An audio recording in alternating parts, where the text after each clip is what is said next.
ప్రియమైన సహోదరీ సహోదరులకు ప్రభువు పేరిట వందనాలు. మీకు మీ కుటుంబానికి యేసుక్రీస్తు యొద్ద నుండి దీవెనలు ఆశీర్వాదములు మెండుగా కలుగునుగాక. ఈరోజు యేసుక్రీస్తు యొద్ద నుండి మీకు బంగారు మాట, దేవుని వాగ్దానము. అపోస్తుల కార్యములు 13వ అధ్యాయము 47వ వచనము. ఏలయనగా నీవు బూదిగంతముల వరకు రక్షణార్థముగా ఉండునట్లు నిన్ను అన్యజనులకు వెలుగుగా ఉంచియున్నాను అని ప్రభువు మాకు ఆజ్ఞాపించెను అనిరి. For so hath the Lord commanded us, saying, I have set thee to be a light of the Gentiles, that thou shouldest be for salvation unto the ends of the earth. దేవునికి మహిమ కలుగునుగాక. బూదిగంతముల వరకు దేవుడు వెలుగుగా ఉంటాడు అని ప్రవచనము ఇవ్వడం జరిగింది. ఈ ప్రవచనమును ఆధారం చేసుకొని దేవుడు తన శిష్యులను అనగా అపోస్తలులను అనేక ప్రాంతములకు బూదిగంతముల వరకు పంపడము జరిగింది. ఇది ప్రవక్తల వచనమును నెరవేర్చుట. పౌలు, బర్నబా అన్యజనుల యొద్దకు పంపబడిన విషయము ఇక్కడ ఉన్నదన్నమాట.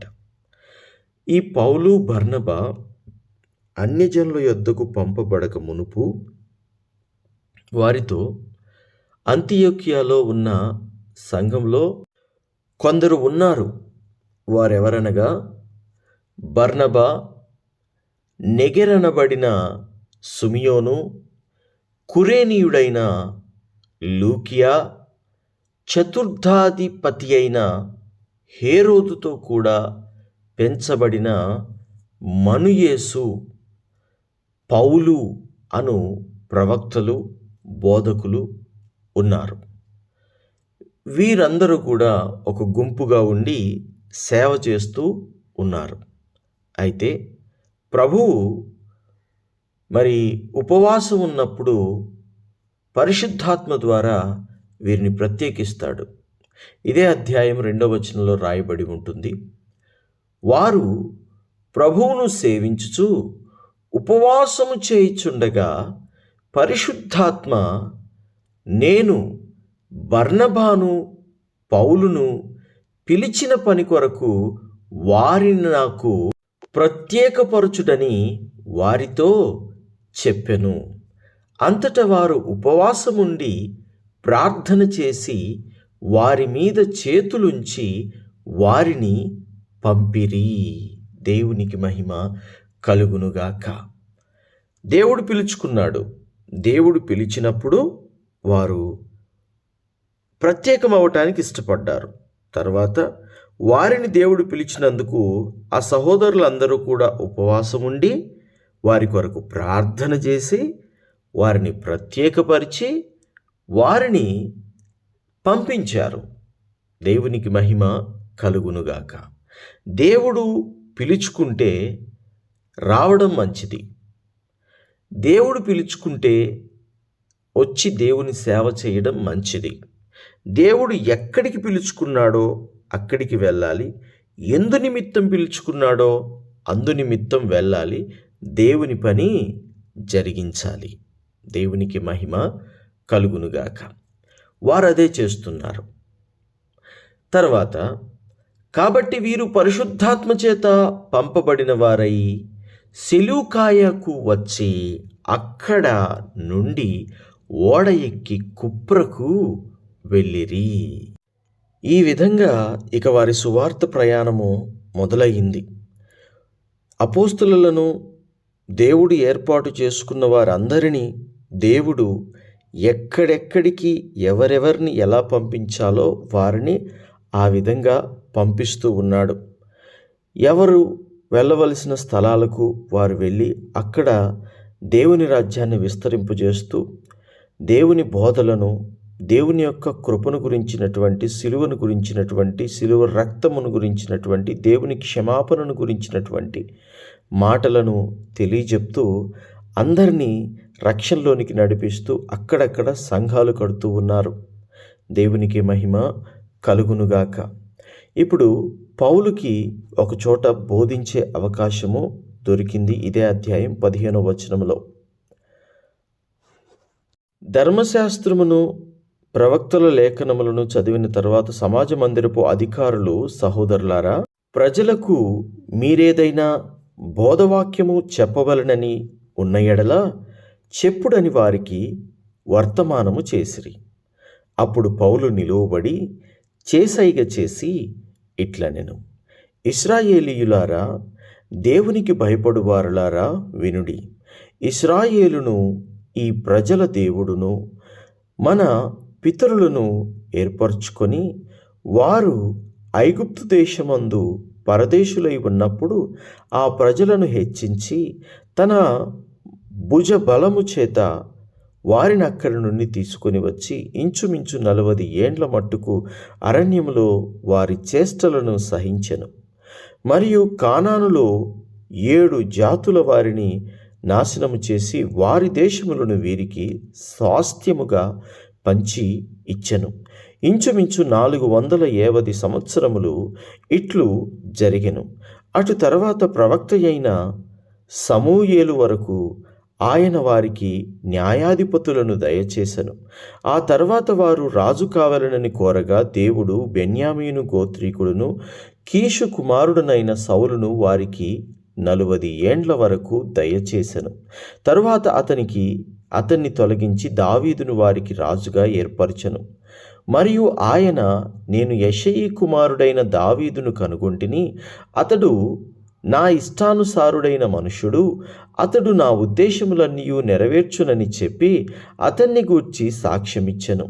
అతని సంతానము నుండి దేవుడు తన వాగ్దానము చొప్పున ఇశ్రాయేలు కొరకు రక్షకుడగు యేసును పుట్టించెను. ఆయన రాకముందు యోహాను ఇశ్రాయేలు ప్రజలందరికీ మారు మనస్సు విషయమై బాప్తిస్మము ప్రకటించెను. యోహాను తన పని నెరవేర్చుచుండగా, నేనెవడనని మీరు తలంచుచున్నారు? ఆయనను కాను, ఇదిగో నా వెనక ఒకడు వచ్చుచున్నాడు, నేను ఆయన కాళ్ళ చెప్పులు విప్పుటకైనను నేను పాత్రుడను కానని చెప్పెను.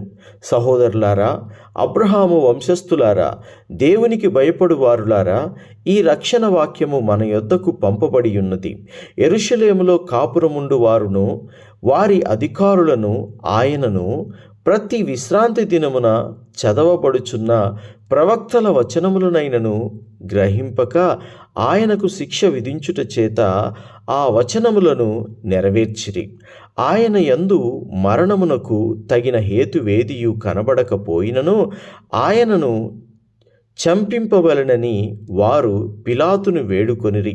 వారు ఆయనను గూర్చి వ్రాయబడినవన్నీయు నెరవేర్చిన తరువాత ఆయనను మ్రాను మీద నుండి దింపి సమాధిలో పెట్టిరి. అయితే దేవుడు మృతులలో నుండి ఆయనను లేపెను. ఆయన గలిలయ నుండి యెరూషలేమునకు తనతో కూడా వచ్చిన వారికి అనేక దినములు కనబడెను. వారప్పటి ప్రజలు ఎదుట ఆయనకు సాక్షులై ఉన్నారు. దేవుడు యేసును లేపి పితరులకు చేసిన వాగ్దానము మన పిల్లలకు నెరవేర్చుచున్నాడని మేమును మీకు సువార్త ప్రకటించుచున్నాము. అలాగే నీవు నా కుమారుడవు, నేడు నేను నిన్ను కంటిని అని 2వ కీర్తన యందు వ్రాయబడి ఉన్నది. మరియు ఇక కుళ్ళు పట్టకుండా ఆయనను మృతులలో నుండి లేపుటను బట్టి దావీదునకు అనుగ్రహించిన పవిత్రమైన వరములను మీకు అనుగ్రహింతును, అవి నమ్మకములైనవి అని చెప్పెను. కాబట్టి వేరొక కీర్తన యందు నీ పరిశుద్ధుణ్ణి కుళ్ళు పట్టనీయవని చెప్పుచున్నాడు. దావీదు దేవుని సంకల్పము చొప్పున తన తరము వారికి సేవ చేసి నిద్రించి తన పితరుల యొద్దకు చేర్చబడి కుళ్ళిపోయెను, కానీ దేవుడు లేపినవాడు కుళ్ళు పట్టలేదు. కాబట్టి సహోదరులారా, మీకు ఈయన ద్వారానే పాపక్షమాపణ ప్రచురమగుచున్నదనియు, మీరు మోషే ధర్మశాస్త్రం వలన ఏ విషయంలో నీతిమంతులుగా తీర్చబడలేకపోతిరో ఆ విషయములన్నిటిలో విశ్వసించు ప్రతివాడును ఈయన వలననే నీతిమంతుడుగా తీర్చబడుననియు మీకు తెలియబడునుగాక. అద్భుతముగా ఇక్కడ పౌలు వారికి బోధిస్తూ ఉన్నాడు. కారణం ఏమిటో తెలుసా? వీరు పాత ధర్మశాస్త్ర గ్రంథాన్ని అనుసరించేవారు గనుక అబ్రహాము దగ్గర నుంచి మొదలుపెట్టి యేసుక్రీస్తు దాకా తీసుకొచ్చాడు. ఇదే అన్యులైతే అలాగును చేయవలసినటువంటి అవసరం లేదు.